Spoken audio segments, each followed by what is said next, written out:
You got any kids, Charlie? Yeah. But I don't see what that has to do with anything here. Because if you did, you know what it feels like when they turn against you. It's like a knife to your heart.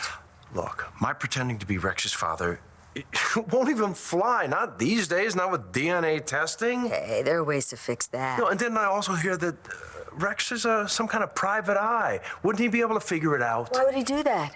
You're the daddy of his dreams. As a matter of fact, I'm kind of sorry that we didn't hook up. Okay, but we didn't. Oh, You're thinking, a great guy like you, what would you be doing with a skank like me? No, Roxy, that's not what I meant. I know. I'm just not your type. It's okay. What? No, I get it. You're not my type, but that's no reason to be putting yourself down. Hey, listen, when you've been told things a lot of times, you know, it's hard to believe. Look, I've been told so many times I'm just a nobody and a nothing, that the world would be a lot better place if I just wasn't in it. What, did some man make you feel that way? Yeah, every man made me feel like that. Listen, you're a man. You know what kind of monsters you guys are. Especially to your kids. I mean, you're the worst with kids. And I gotta do something to protect them. I gotta take care of my son. Roxy, Hey, listen. I'll give you anything that I got, okay? Listen, I don't have a lot, but I'll give you my store, okay? Because if I don't have my son, then I got nothing. Yeah, I do understand. But Roxy, I can't do this. You're here to talk to me about... Your father. You are Asa Buchanan's son, are you not? Yes. Good. I own a magazine called Craze, and I would like to do a profile on you and your newfound parentage. Buchanan stories always sell. Dorian, you couldn't have come at a worse time. Oh? Have I interrupted? Yes, actually, Clint and Nora have asked me to move out of my father's house. Oh, pardon me. Don't I get to weigh in on this, or have I been reduced to being the old widow in the attic?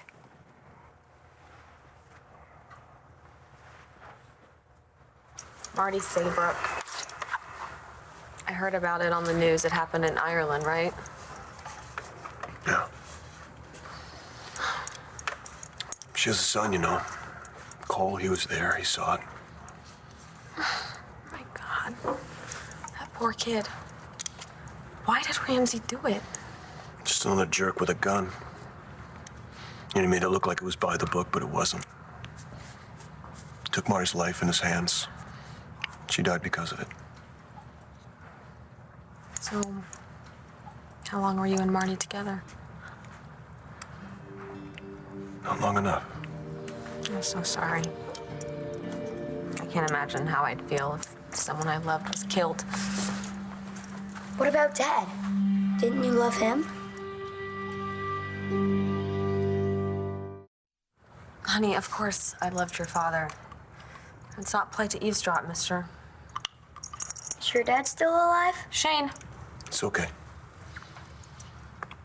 No, Shane, my dad died a long time ago. When you were a little boy? Maybe not much older than you. I was too young to remember my dad. Do you remember yours? Yes, I do. You're lucky. Don't be mad, okay, Mom? I'm not. She gets upset when I talk about my dad because she still misses him. If I'm careful, can I keep playing darts? Sure. Thanks.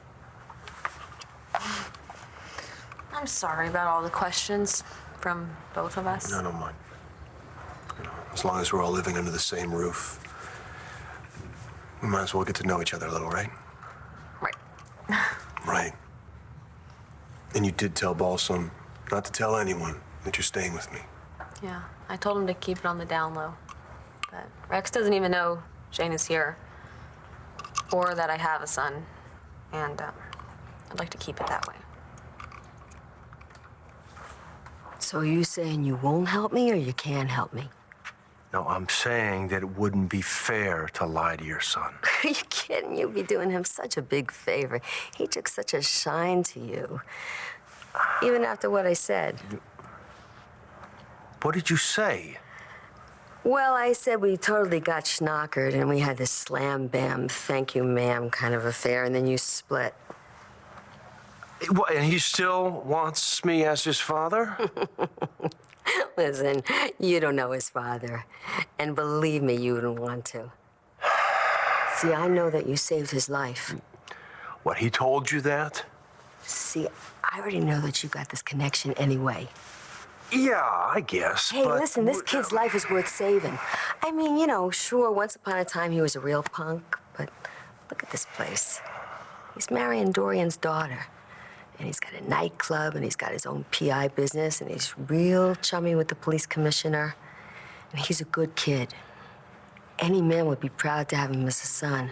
I know the way he feels about you. He thinks like you can walk on water. Wouldn't you just love to have a son like that?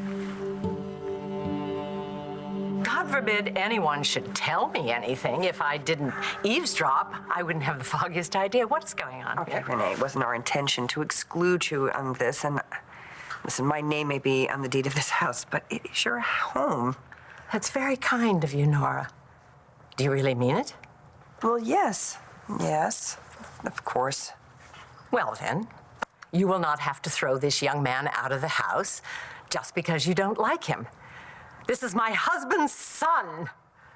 He will always have a place in this house and in my heart. Renee, we're not throwing him out just because we don't like him. It's a little more complicated than that. How? Yeah, come on, somebody, spit it out. Jared had Jessica committed to St. Anne's. What? Okay, hang on. Why am I the bad guy here? Her own husband agreed to it. Jessica was pretending to be Tess, hoping that she could trick me into admitting I wasn't Ace's son after all. Well, why in God's name would she want to do that? Because she has issues with me. She feels I'm a threat to her for some reason. So, it sounds to me like Jessica instigated the whole thing. Then, Renee, you're not listening to me.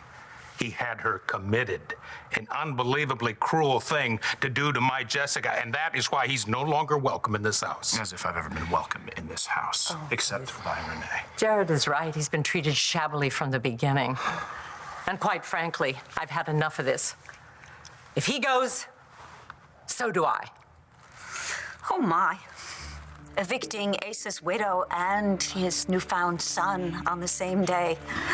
Ah, the old cowboy in a continental suit's probably turning in his grave.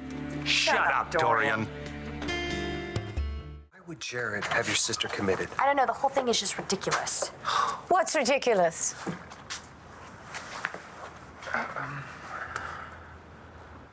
Come on, Allison. You can tell me. It's not like I'm gonna go spreading it around. If you're thinking of using that man as a flank attack, you can forget it, girlfriend. Okay, Allison, you can tell me. I'm not gonna tell anyone. And when I leave here, I will come back and visit every week. And I will send you stuff, whatever you want. Yeah? Like what? Like brownies and cookies. Books and CDs? Some cute pajamas? Noise-canceling headphones? Yes, all of that. I will send you a package every day. Fine. Come closer. I'll whisper the secret in your ear so those nosy nuns won't hear. My secret is about your twin sister.